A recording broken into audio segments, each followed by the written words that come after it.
garoonka kubadda cagta Stadio Injineeriso waxaa si rasmi ah ugu daafurmay tartanka kubadda cagta degmooyinka gobolka Banaadir sida idin muuqato kooxaha ka kala socda degmooyinka Waaberi iyo sidoo kale degmada Xamarweyne ayaa tartankan lagu furay iyadoo uu daafuray ra'iisul wasaare ku-xigeenka dalka Mudane Mahdi Maxamed Guleed Qadar iyo sidoo kale gudoomiyaha gobolka Banaadir ahna duqa magaalada Muqdisho Mudane Cumar Maxamuud Maxamed Cumar Finish ayaa si wada jir ah tartankan u daafuray waxaana goobjoog ka ahaa wasiirka wasaaradda dhalinyarada iyo ciyaaraha ee xukuumadda federaalka Soomaaliya Marwo Khadiija Maxamed Diiriye gudoomiyaha ku-xigeenada maamulka gobolka Banaadir saraakiisha ciidamada qalabkiisa iyo sidoo kale qaar ka mid ah gudoomiyaasha degmooyinka xildhibaanada labada gole ee dowladda Soomaaliya ayaa tartankan goobjoog ka ahaa furitaankiisa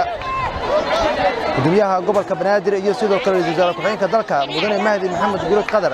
ayaa salaan sharaf ka qaatay cutubyo ka tirsan ciidanka booliiska Bambeeda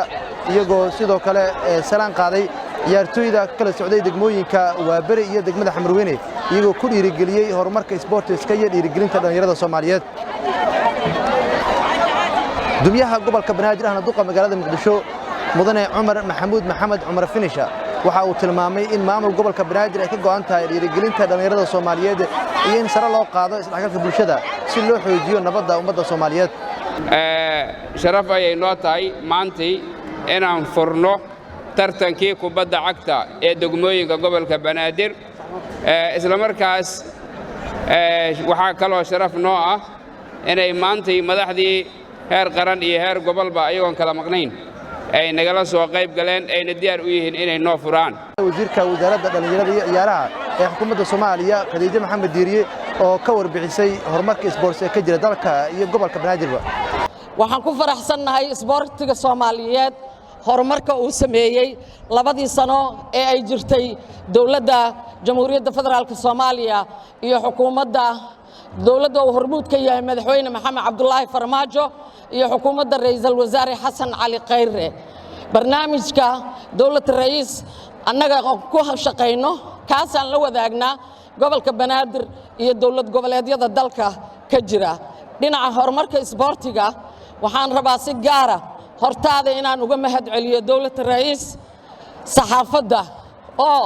qayb weyn ka qaadatay baahinta tartamada caalamiga ah ee xiriirada kala duwan ee ka sameeyaan daafaha dunida gaar ahaan kii hadda ugu dambeeyay ee kubadda cagta oo ay Soomaaliya gaartay in ay ka soo muuqato tartanka ciyaaraha adduunka laakiin waxa jira warbaahimo xun iyo shakhsiyaad xun oo Soomaali ah oo aan horumarkaas u muuqan kuwaasi waxaan iskaga reebnay laad iyo xusul nagama mid aha ra'iisul wasaare ku-xigeenka dalka Mudane Mahdi Maxamed Guleed Qadar oo tartankan daafuray waxa uu tilmaamay in xukuumadda Soomaaliya ay bogaadinayso horumarada isboortis iyo sidoo kale dhaqdhaqaaqyada lagu xoojinayo isdhexgalka bulshada isagoo dhan kale ugu mahad celiyay dhalinyarada Soomaaliyeed sida ay ugu qayb qaadanayaan nabadgelyada iyo sidoo kale isdhexgalka bulshada in maanta ay isugu soo baxaan mar labaad shacabweynaha gobolka Muqdisho inay daawadaan ciyaarta degmooyinka kala duwan tartamayaasha kala duwan ee degmooyinku yimaadaan si nabad ah u ciyaaraan ay kor u qaado isdhexgalka iyo wada ciyaaridda dhalinyarada iyo kooxaha kala duwan oo qayb weyn ka qaadanaysa in dhalinyaradu kaga maaranto hadday balwo tahay hadday tahay fikirka khaldan inay isdhexgalaan inay isjeclaadaan inay saaxiib noqdaan dhammaanteed in jidhka iyo maskaxduba ku goro isboortiga waa wax wanaagsan weeye waxaan ugu hambalyaynayaa mar walba runaantii wasiirka wasaaradda dhalinyarada ee isboortiga iyo shaqaalaha wasaaradda iyo madaxda iyo bahda xiriirada kala duwan ee isboortiga iyo maamulka gobolka Banaadir oo qayb weyn oo laxaad leh ka qaata ciyaaruhu waxay dhiirigeliyaan bulshada waxay kobcinayaan qarankeena waxaan ogaaday 2018 ciyaartii Burundi aan kaga qayb galnay iyo hadda oo ay wacdaro ka dhigeen ciyaartooygeenu ciyaarihii saaxiibtinimo dhawaan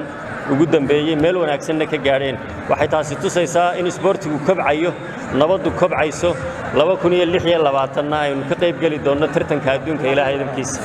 tartankani kubadda cagta ee degmooyinka gobolka Banaadir loo qabtay sanadkii hore waxa ku guuleystay kooxda ku ciyaaraysa magaca degmada Waaberi iyadoo ay ka qaaday kooxdii ku ciyaaraysa magaca degmada Shibis hase ahaatee waxaana sanadkan uu yahay mid xiiso gooni ah leh iyadoo furitaankiisana ay ka soo qayb galeen kumanaan kala socday degmooyin gobolka Banaadir oo dadweynaha kuwaas oo soo daawasho tagay ciyaartan xiisaha badan daawashadooda Nuur Saciid Taaliil warbaahinta qaranka Soomaaliyeed garoon kubadda cagta Stadium Injineer Yarisow magaalada Muqdisho.